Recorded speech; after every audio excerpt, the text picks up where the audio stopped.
Welcome to We Learn. Today we are going to do session number 4, English class 10, Tall Trees. We are going to study a poem today, Tall Trees. A wonderful poem. Now we'll start from the first part of the poem, which starts with their feet and clouds go by. So we'll do the analysis of Tall Trees, the poem. By saying that the trees have their feet in the earth and their heads in the sky, the poet conveys to the reader that the trees are very, very tall. The poet looks at the tall trees and feels that they are standing and watching the clouds as they pass. यहाँ पर जो poetess है उसने ये कल्पना करी है कि their feet are on the earth and their heads in the sky. That shows the trees are very tall.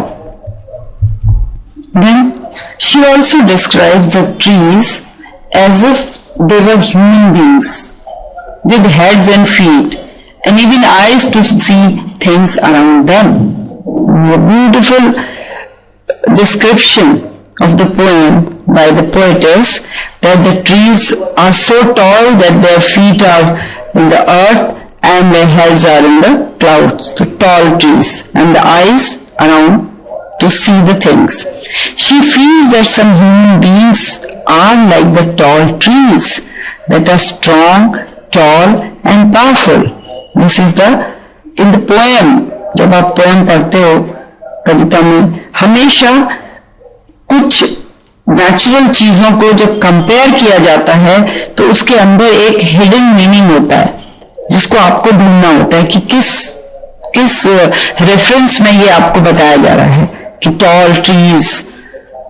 यहाँ पर टॉल ट्रीज को पोएटिस ने ह्यूमन बीइंग से कंपेयर किया है कि some people are tall like tall trees. They are tall trees कैसे होते हैं? Strong, tall और powerful होते हैं. So same is that some people are very strong and tall in the stature and powerful, like the tall trees that have their feet in the ground.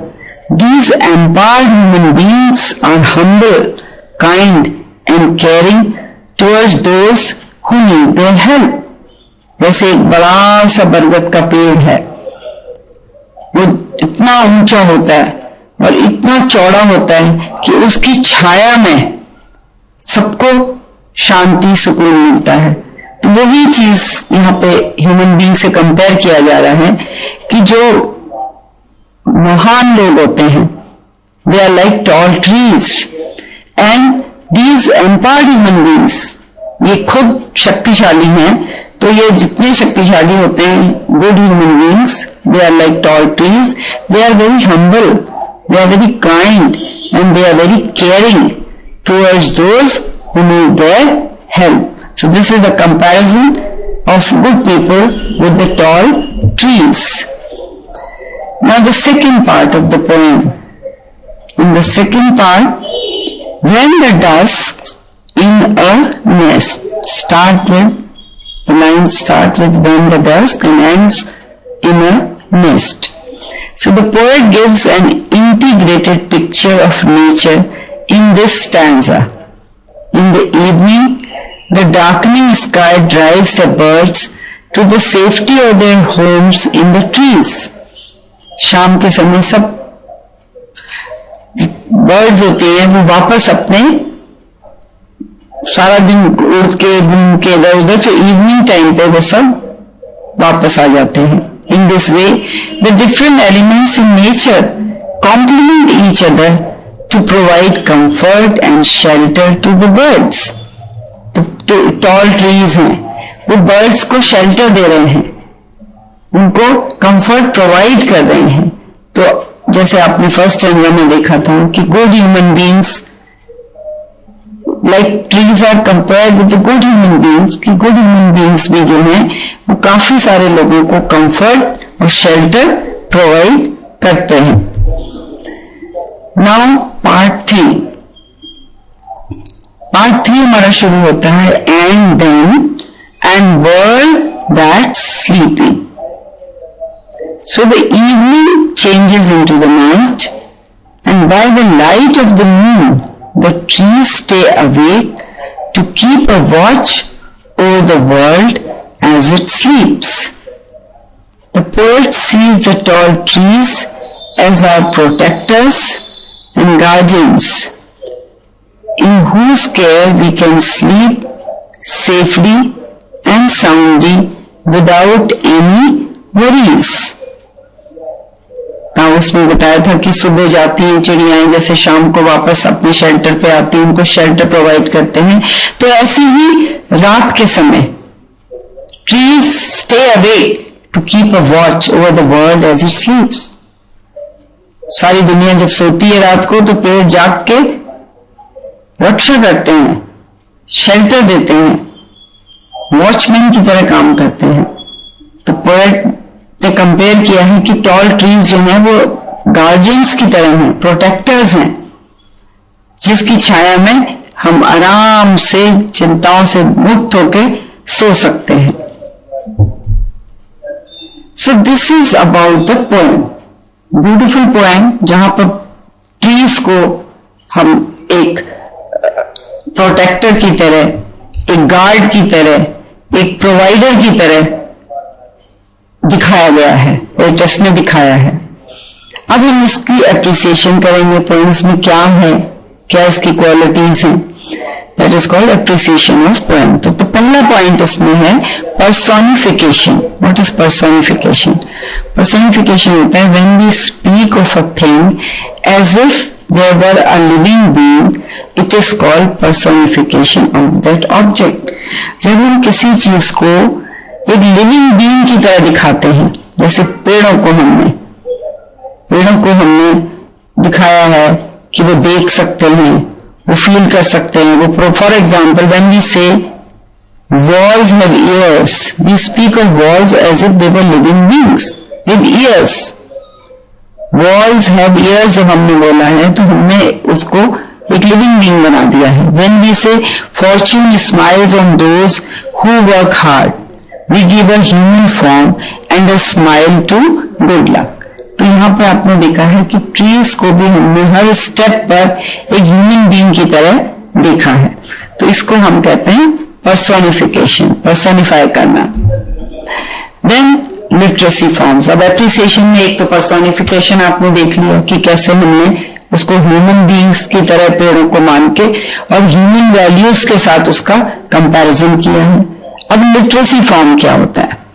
Poets often make use of literary forms, जैसे the second and the fourth line of each stanza in the poem end in words that end with a similar sound, rhyming words. That is the poem has to be good to recite. अगर आप किसी poem को गा के भी बोला जाता है, किसी पोएम को बोलते हैं, आप रेसिटेशन करते हैं, तो उसमें एक राइमिंग स्कीम होती है, मैचिंग, सिंगिंग, कैचिंग, कानों को सुनने में अच्छा लगता है. That is called rhyming scheme. The similar sound at the end of lines is called rhyme. The pattern of rhyme varies from poem to poem. Rhyming scheme is very important in poem. अगर rhyming scheme अच्छी है तो poem, कविता पाठ होता है, कविता को पढ़ते हैं आप, पोएम को पढ़ते हैं तो उसको पढ़ने में मजा क्यों आता है? क्योंकि उससे आपको एक सिंगिंग इफेक्ट दिखाई देता है. तो वो क्यों होता है? क्योंकि वो लास्ट के जो वर्ड्स होते हैं वो साउंड एक सी होती है. किस तरह से देखेंगे? Poet create rhyme schemes of their own choice for the desired rhythm.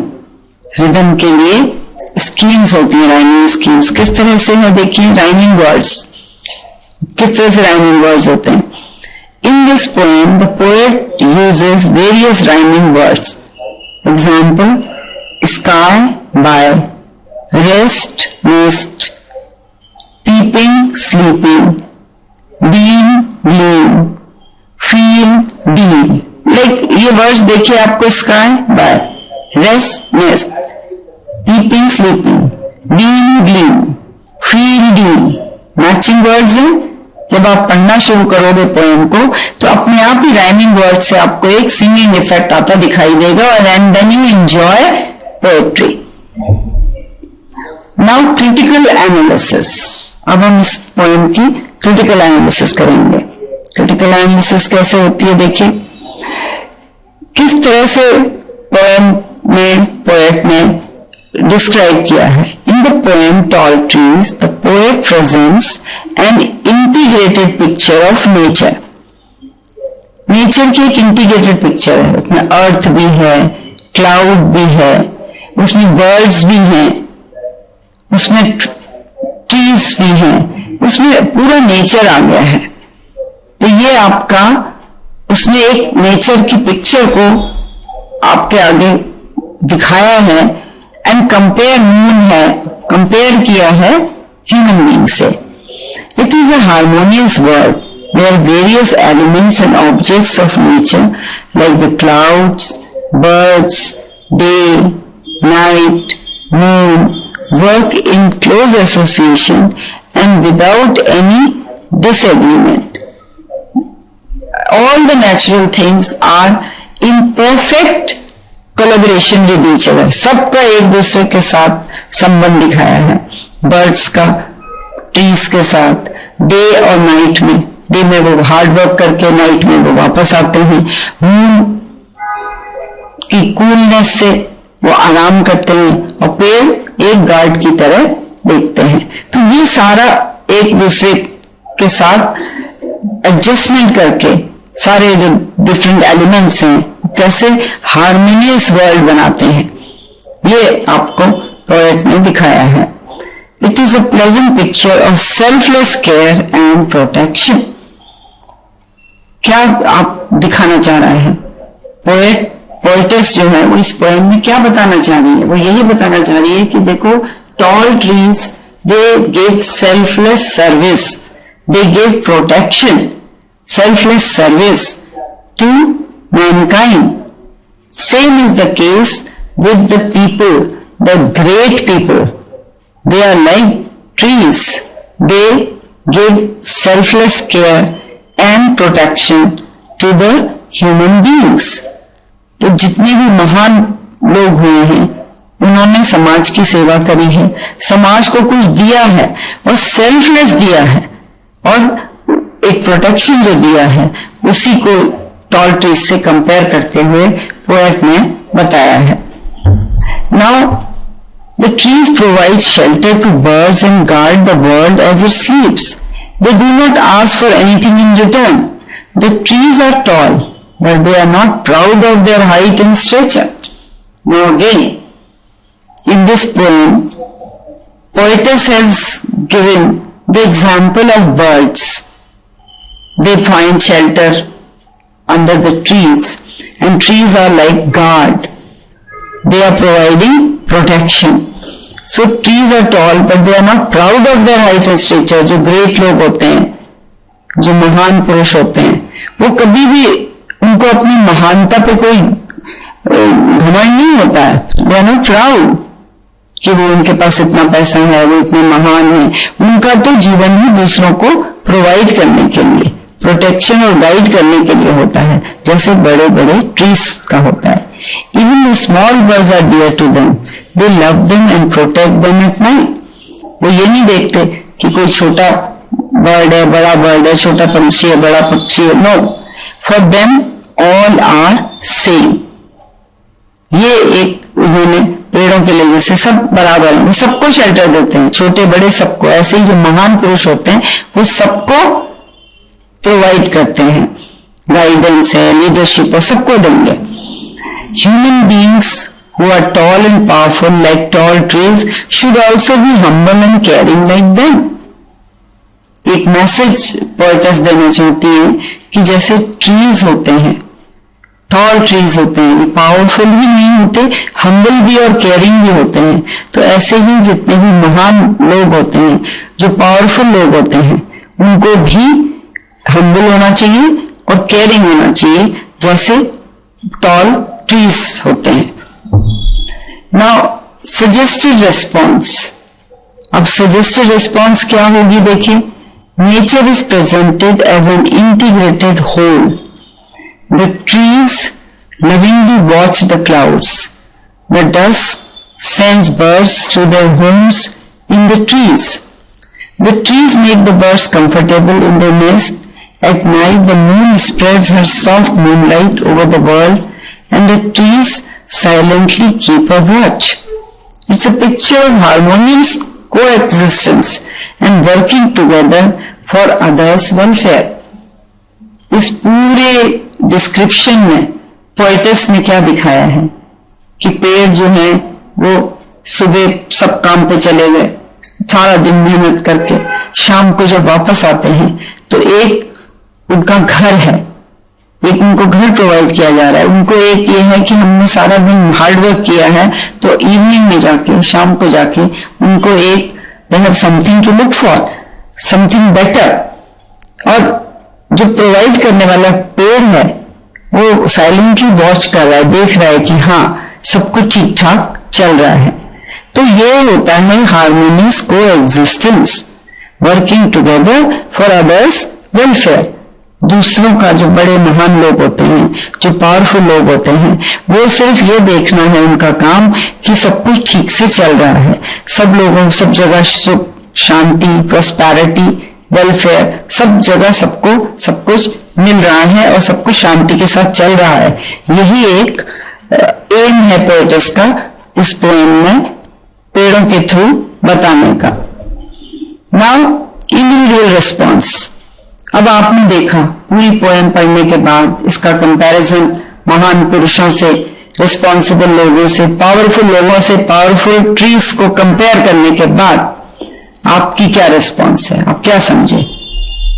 Time waits for none.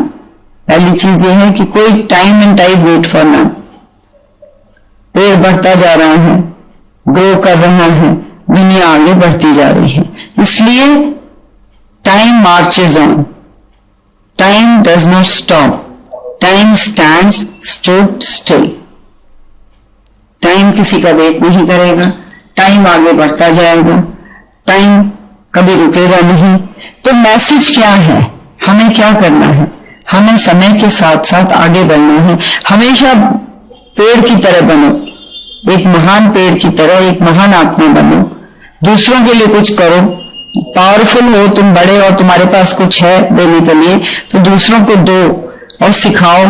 और एक को एग्जिस्टेंस हार्मोनियस होनी चाहिए, क्योंकि टाइम निकल जाएगा और उसके बाद में ये महान लोगों को याद किया जाता है उनके अच्छे कामों के लिए, क्या उन्होंने प्रोवाइड किया है उसके लिए. जैसे बड़े बड़े पेड़ों को हम देखते हैं सेल्फलेस सर्विस देते हैं, तो ऐसे ही जो महान लोग हैं, जो पावरफुल लोग हैं, उनको भी सेल्फलेस सर्विस देनी चाहिए. So this is all about today's session. Thank you.